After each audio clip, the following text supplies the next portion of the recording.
c'est deux individus qui ont pénétré dans un bureau de tabac et qui, en ressortant, ont été plus ou moins gênés par un témoin ou une personne qui a voulu s'opposer au braquage et qui donc a fait l'objet d'une ouverture du feu et qui est décédé sur les lieux du braquage.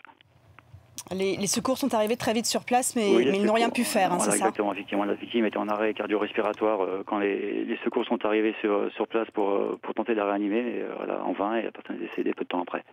À l'heure qu'il est, on est sûr que ce jeune homme a essayé d'intervenir, d'arrêter les malfaiteurs? Écoutez, les auditions sont en cours. Voilà. Moi, j'ai pas ces éléments-là précisément, je les ai pas. On ne sait pas dans quelle mesure, effectivement, s'il était à l'intérieur du bureau de tabac, s'il était à l'extérieur, s'il a vu les braqueurs rentrer, s'il a voulu s'opposer, quoi qu'il arrive, effectivement, quoi qu'il en soit.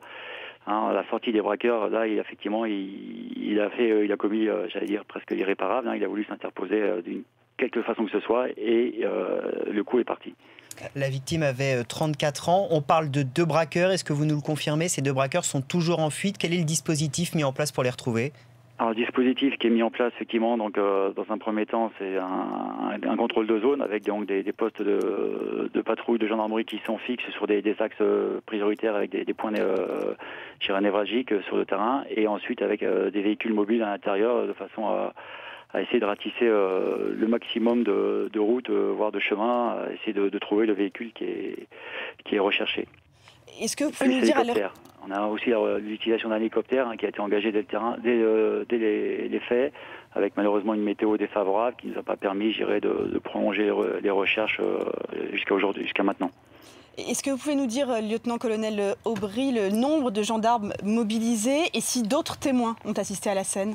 Donc pour l'instant, on a une cinquantaine de militaires qui sont engagés sur le terrain, sur les recherches opérationnelles, tout comme sur les constatations, donc sur les lieux des faits et les auditions des premiers témoins, des premières victimes, sachant qu'on a aussi comme victime donc le propriétaire du bureau de tabac qui a été volé, et ainsi que le propriétaire du véhicule qui a été volé aussi.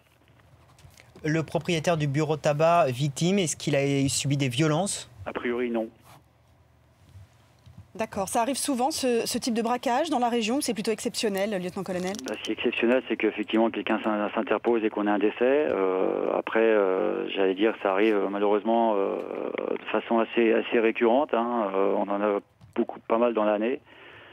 Mais c'est vrai qu'en général,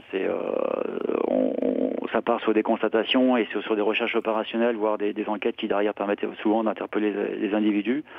Mais on n'a jamais de décès ou rarement des blessures sur les faits, parce que voilà, en général les gens laissent faire et ça se termine, j'allais dire, plutôt bien.